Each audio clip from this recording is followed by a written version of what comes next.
And welcome to the Tryline podcast. This is a little bit of a new setup for us, a little bit scary. We went out and got some new mics today. We got a new tripod over there, and we're just trying it on. I think it'll be better quality. Speaking of better quality, we got some new beer coolers here, so we want to get your feedback on these guys, and then we'll be able to get them out to you. So this is number 1, this is number 2, and this is number 3. We've actually got our own here. Yeah, we do. And we've also got one more design on the way. It just hasn't arrived in the mail yet. So yeah, so I'm drinking out of the most popular one at the moment. It's this one, and this is actually the one we like the most. yeah, but I mean it's a bit different because this one feels really good and it's white as where this one's like I don't know if you can see, but it's grey. Yeah. So oh, sorry for all the audio viewers as well. Go check out the podcast, YouTube. yeah. And these Bloke in a Bar beers, they're fantastic. So Beautiful. Crack on to one of them. Now, so there you go. Nice. You crack yours. Do people like ASMR? Yeah. They won't like this. Oh, that sounded really good, actually. That sounded awesome. Yeah. All right. So we haven't seen each other since last week. So we'll crack into the last week's game 2. Before we get into game 3. It wasn't a good night for me out at ANZ. It was a long night, but I will say New South Wales showed us a team that we thought they were. Yeah, 100%. Yeah. New South Wales halves passed their test, I think. Yeah, definitely. I mean, I think Cody Walker should have been playing in game 1. I had him picked as my starting number 6 and Kiri 18th man. And I thought he'd added a bit of extra spark. He did score a try, and he just looked dangerous most of the time when he touched the ball. Yeah, for sure. And I thought Nathan Cleary was very good. He responded. He was under heaps of criticism before the game. Yeah. I thought the halves, New South Wales halves, attacked the edges very, very well. And I thought that exposed Queensland lack of experience in that area. I thought Kurt Capewell maybe got found out a few times. Mm-hmm. That's probably why he's been moved into the back row this week. Yeah. Better fit for him. And much better. He's where a he good, plays. He's a good player. He's a good player, but he just... If things aren't going your way and they're getting attacked by some of the best attacking players in the game, you got Cody Walker, you got Jack White, and you got Clint Gutherson. They're all very notable attackers. Josh Adokar. So they got strike everywhere, and obviously Tedesco. Yeah. I thought Queensland started the game all right. I thought what impressed me is they actually laid on a try. So if you go look at the 3 tries they scored in game 1, they were all like there was 2 line breaks, I think, 2 one-on-one misses for line breaks, and then Munster scored off a kick deflection. He scored off a bad offload. Yeah, bad offload. That's it. And so there was no try that was like constructed by them, really. Like they didn't nothing in the red zone. They kind of put on a play. They didn't and work scored. for anything. Exactly. It just all came from like a one-on-one missed tackle or an error, which is not going to happen all the time. So I thought it was a good sign for Queensland to actually work towards a try and put on a try in the corner. I thought that was good for them. So yeah, that was a good sign early. That was about the only good sign in the first half. I thought New South Wales just took control of the game, especially at the end of, I think there was 3 minutes to go in the first half, and Queensland were in a position where they could go in at 12-4 down. And if they had went in at 12-4 down, I thought they would have been a little bit happy with that. Yeah. But that last try on the stroke of half time, that really put a nail in the coffin. Yeah, for sure. Who scored that try in halftime? I can't remember. Cody Walker scored the first one for New South Wales. It might have been Adokar. Yeah, maybe Adokar, yeah. Yeah. So what was your thoughts on the first half? I thought the first half, overall, it was good for New South Wales. Just that one try from Queensland at the beginning. That, on the other hand, from other than game 1, was like actually set up. Yeah. Yeah. So, I mean, good signs for Queensland. Yeah, I mean, Coates is gone for game 2. Valentine Holmes is gone for game 2. Yeah. Game 3, so it doesn't Who, really Val mean Holmes? but he's not going to be a fullback, so he's not going to be laying on that try. Like, he might be true scoring it, but he won't be laying it on. But Edric Lee, I think Edric Lee's better than Xavier Coates. Yeah, I think it's a good option. I think Xavier Coates, he can be either rocks or diamonds. Yeah, and he had a good couple first games. Good first couple games. Sorry. Yeah, I think Edric Lee is a player that is going to be more consistent than Xavier Coates, especially at this point in his career. Sure. I think Xavier Coates is a good player. I think he proved that this Origin series. I thought his game 1 was very good on debut. So I think there's signs there. think New South Wales halves controlled the game massively for New South Wales, and with Munster gone for Queensland, he went off early with that head knock. I think with him gone, their kicking game was exposed. I think they just couldn't get out of their own end. They couldn't progress down the field. I think 100% of kicks were diffused by New South Wales. Mm-hmm. So you give Cleary enough ball and you give Cody Walker enough ball with Tedesco at the back, they're gonna tear you to bits. Yeah, as you said, New South Wales did diffuse 100% of Queensland's kicks, but they also completed 89%. Yeah. So, and we spoke about this before game one.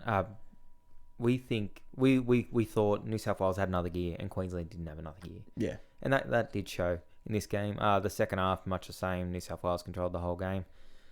The best moment of the second half, best moment of State of Origin in the last 3 years. In recent memory. Yeah, was the fight. It wasn't a great fight. we can say that. It wasn't. It's not going to be on. It was on the front page, but it's not going to be on the front page of Liz Road Laddie Weekly. But it was a fight.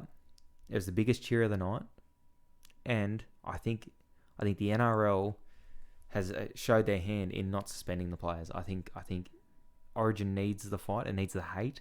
Mm. Even I was watching that game today at your house while we waited for you to get ready.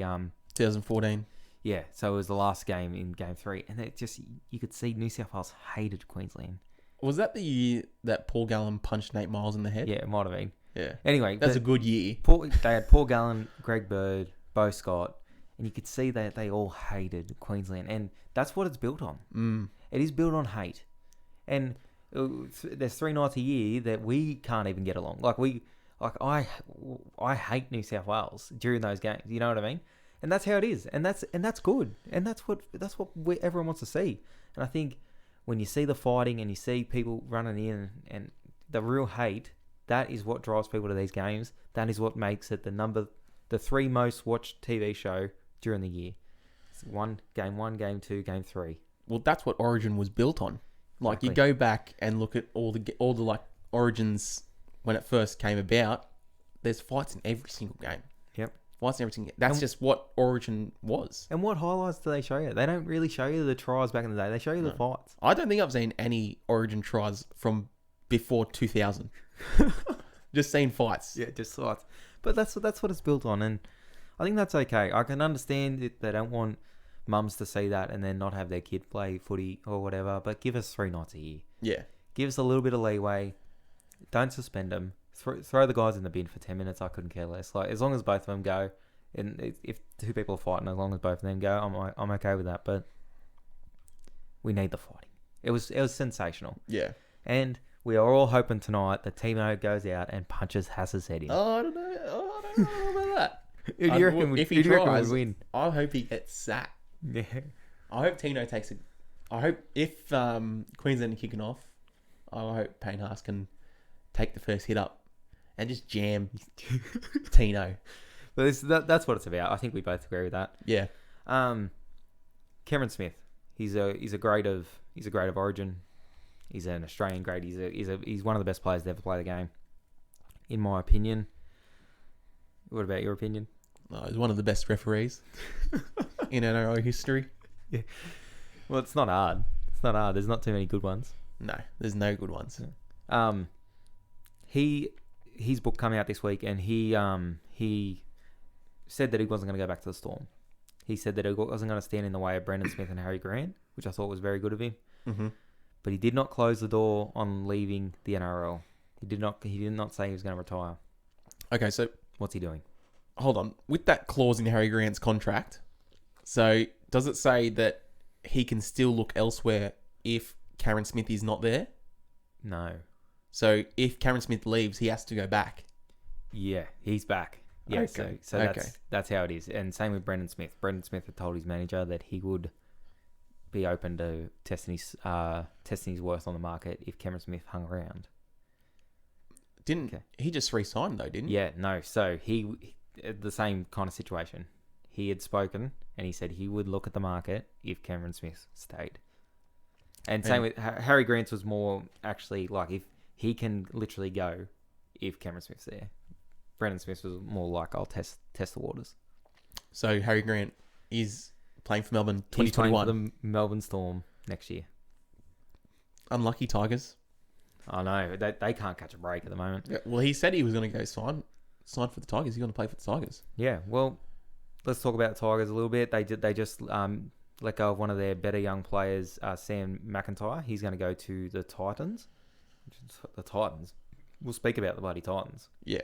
They're building, but also Josh Aloiai. Aloiai. Yeah, he has announced he is asked for a release Yeah, after just re-signing like not long ago. I saw that. And he actually said in a quote that he'll never pull on a Tigers jersey again. Oh, he said that. Yeah, and the Tigers CEO, because he is sick of people walking all over the club, has come out and said, "Well, we are not releasing you. You can mow the grass next year if you're not gonna play footy. You mow the grass." And then Josh Aloiai, we put it up on our Instagram. He posted a meme of him mowing grass with his face on it, saying, "I'll make sure it's a dry track for you, lads." So Tigers, they've got him under contract. Yeah, he wants a release. So something's happened there. So if they don't want to give him a release, they don't have to. They don't have to. No, they can have him sit on the sidelines for. What they're saying is happened is he's asked for more money than what they've given him. He wants $600K a year. He's on 4. I don't know Josh Aloiai. Okay, He's a good player. yeah, so he's good. $600,000 is a lot of money for an unproven forward.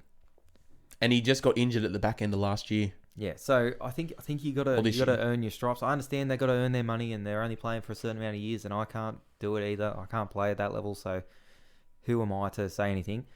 It's all genes, mate. You've gotta earn your stripes. I mean, the Morris boys are on $300,000 a year, and they've earned their stripes. But they're they taking are less old money. as. They're like Yeah. 34. But who added more this year to their sides? The Morris boys or did Josh Aloiai? Hard to say. I don't know. Well, you got to look at...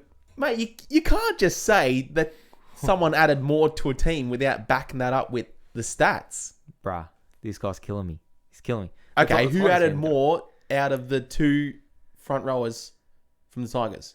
Which one added more to their team? Yeah, but Without looking at the stats. You can't tell me. he's kidding himself. I'd say the Morris boys added more than Josh Aloiai this year. Mate, it's maybe. I don't know unless I look at the stats. Mate. All right, you look at the stats, you come back to me next week, all right? I'm not looking at the stats. No point. All right, let's talk about something we actually agree on. The Titans in 2021. Yes. Great signings there. Their front office has done a terrific job. I think they've turned that team around in 12 months. I think they've done such a good job. They went out and signed a good head coach who has proved he can show this young roster the way. They've turned Ash Taylor around, who we thought was gone. He had a great end of the year. Yep. Fogarty. Mm-hmm. Fogarty's one of the finds of the year. And then you look at who they've brought in to the club. You got Payne Haas, Fasua Malawi. Payne Haas is Not Payne Haas. Dave Fafita, Fasua Malawi, Herman Sasa, Sam McIntyre. Yep. And there's rumours that Cameron Smith could be an Maybe option camouflage. there. How good are they going? Mate, those signings, even just one of those signings alone, awesome. Like, if you sign Tino, don't sign Dave Fafita, that's still a good off-season. But they've gone ahead and they've gone and signed both, so I'm very excited to see what 2021 brings for the Titans. So we're thinking they're a shot at top 8, definitely. Yeah. Because don't forget, they've got AJ Brimson at the back. Yeah, Jesus. So if they add Cameron Smith to that squad, where do you put them? I don't put them in the top 4. I think the top 4 will be similar to this year. Top 8 definitely. 5th or 6th. It's going to be interesting, and that if they finish 5th or 6th, the turnaround for them, that is huge. Yeah, that is huge. People have got to get behind this club. Their fans have got to get behind it. They're trying. The front office has done everything they can do to get this club back on track. Now the fans have got to come to the party, and the players obviously have to perform. Yeah. I think this club is going places. If you're a Titans fan, you should be very, very, very happy. Yeah. Well, I mean, pardon me, with the team that they had this year, they still went on a 5-game winning streak at the back end. Exactly. And I think they beat the Knights as well. Smashed the Knights. Yeah, and the Knights have a big upside. I think the Knights have a good side there. All right, let's get into tonight. All right, it's Queensland, New South Wales. It's a decider. We've been here a lot of times. What happens tonight? Well, tonight, I put a video on our Instagram about Origin Game 3s. Check it out. Won't get into too much about it today, but Queensland, they win a lot of Game 3s. Let's just say that. I don't see Queensland winning tonight. I think there will be a lot of points scored. I think each team will come out raring, ready to go.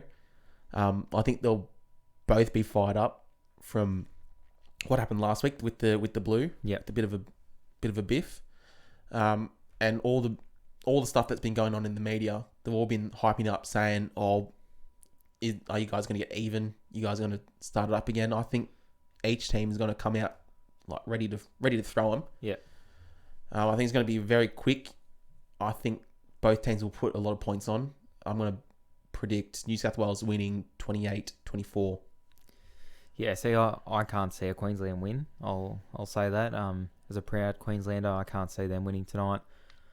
I do think it'll be close, and I think Suncorp brings it very close. I think you can see notoriously Queensland are a different side there, and with Anastasia Palaszczuk allowing 52,000 people there tonight, and there's not going to be many New South Wales people there. It will lift them. I don't think they have enough points. I've said that consistently throughout the series. I just don't see enough points in their side. And Corey Allen, like we didn't speak about him, but him going from not being on the roster to starting Queensland fullback, huge, good on him. But you wouldn't say he's in their top 3 choices for that spot. Like you can go back through Ponga's probably their first choice. Yeah, Ponga. And then you probably got Brimson, a fit Valentine Holmes. Would you put Valentine Holmes over Brimson? Or would you before game 1? I would have. After game 1, Brimson's different, man. He is different. Like the energy he brings around the ball is exactly what you need in Origin. You need a lot of energy. So, no, I wouldn't. But he's there. If he can perform tonight, you never know. There might be a spot for him in the side, like for the next few years. So, big game for him. I can't see him winning. I can't see enough points in their side. I hope they win. I'll be on them, but I can't see him winning tonight. I think New South Wales 20-14. Like you said, if the more points New South Wales get, the harder it is for Queensland. I think if it's a high scoring game, Queensland don't stand a chance because I just don't see them scoring that many points.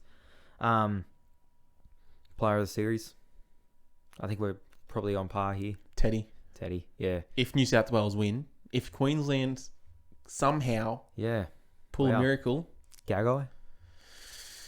You know Gagai's going to be amongst it if they win. Gagai. And then maybe Cherry Evans. I mean, it's going to have to be a huge game individually if someone from Queensland, I don't know if they can get it done. Like, I'm just having a look at the team. One of the names that really stands out is Josh Papali. Yeah. I mean, he's been having a good series, and he did score a try last week as well. And he can take it. He can take it to that pack this week too. Do you just want to run through for anyone that doesn't know the changes there for Queensland? I know there's been a bit of a reshuffle at the back. Yeah. I'll run through the teams. I'll run through the changes, all that kind of stuff. So up first, we'll talk about Queensland. So at fullback, they've got Corey Allen, and on the wings, they've got Valentine Holmes and Edric Lee, who makes his Origin debut. So midweek, I think it was yesterday, they actually swapped Corey Allen for Valentine Holmes. So Corey Allen was named on the wing, but obviously he's been moved to fullback. I think that's a good move. Yeah, I think Valentine Holmes has proven that he's a great winger. Yes. And I think Corey Allen has probably proven he's a better fullback than winger. So it's a no-brainer. And Wayne Bennett, people have spoken about playing under Wayne Bennett, that he gets you ready to run through a wall. And Corey Allen will be up for this. It's a matter of talent. He'll be ready. He'll be ready to go. Yeah. So if he can perform, he's a chance. Yeah, well, time will tell. The centres, we've got Dan Gagai and Brenko Lee. He's coming to the side. Halves, Cam Munster, Cherry Evans. The props, Christian Welsh and Josh Papali with Jake Friend at hooker. Kurt Capewell, he's playing in the back row. Better second fit for row. him. Way better fit. Yeah. He's joined by Felice Kafusi. And at lock, we've got Tino Fasuamalawi. That's how you say it, guys. That is how you say it. Someone clip that. On the bench, we've got Jaden Sewer, Harry Grant, Lindsay Collins, and Jai Arrow. Personally, I'm not a fan of their bench. I'm not a fan of either bench. We'll Yeah. get into it after you talk about the team, but I'm really not a fan of either bench. Yeah, me neither. Anyway, on to New South Wales. We've got James Tedesco, Teddy, Daniel Tupou and the Fox, Josh Adokar on the wings with Clint Gutherson and Jack Whiten in the centres. Cody Walker, Nathan Cleary in the halves. Daniel Saifidi, Payne Haas, the front row with Damien Hooker. Angus Crichton, Tyson Frizzell in the second row, and Jake Dvorovich at lock. And their bench, the Blues bench, consists of Dale Finucane, Junior Paulo, Nathan Brown, and Isaiah Yeo. Now, the reason I don't like either bench, New South Wales, the 1-17, is probably fair enough there. I think the reason we both don't like the bench is the utility options. I think they're really lacking on both sides. I think if you're gonna have Harry Green in the side for Queensland, he needs to start. That's what he's gonna offer anyway. Yeah. He's gonna come on. He's gonna be safe. He's gonna be good around the ruck. That's what he needs to come on and do. I think Ben Hunt on the Queensland bench adds more. Mm-hmm. And you Way bring more. Jake Friend, and you just you play Harry Green and you play Ben Hunt off the bench. And for New South Wales, it's the obvious one. It's what everyone talked about all week. Who is it? It's Ryan Pappenhausen. Yeah. Coming into the 17. Sorry, he's 18th man. The only one I can see dropping out of the New South Wales bench is Isaiah Yeo. I just like the fight in Nathan Brown, Dale Finucane. He's a gun. He's an Origin player. Yeah, he's an Origin player. Yeah. And Junior Paulo, such a big body, really nice footwork, good ball player. I think Pappenhausen just adds something different. Adds something different to the whole game. Like, if the game's close, there's one player I think currently in the NRL that can break it open better than anyone, and that's Ryan Pappenhausen. So, as a Queensland fan, I'm stoked that he hasn't been picked, but I'm a little bit gobsmacked about it. But this team deserves a reward. They were so good the other night. They were so clinical. They all played together, and they just bashed Queensland all day. So I can understand why 1-17 they got picked again, because they do deserve a reward after the way they played the other night. Surely. All right, that's it for this one. We got a little bit of a backdrop here, and we're trying something different. So let us know if you liked it. I thought it was good. I enjoyed it. Yeah. So this is probably how we're going to do it going forward. It's going to be one day a week after the Origin, and we are going to go live on our Instagram. So once you finish this, we'll probably be live. Oh yeah, we're going live on Instagram tonight before the game. Any late changes, we're going to give you our thoughts. We're going to run it down, and so go check that out, and we'll see you there. Go Queensland. Go Blues.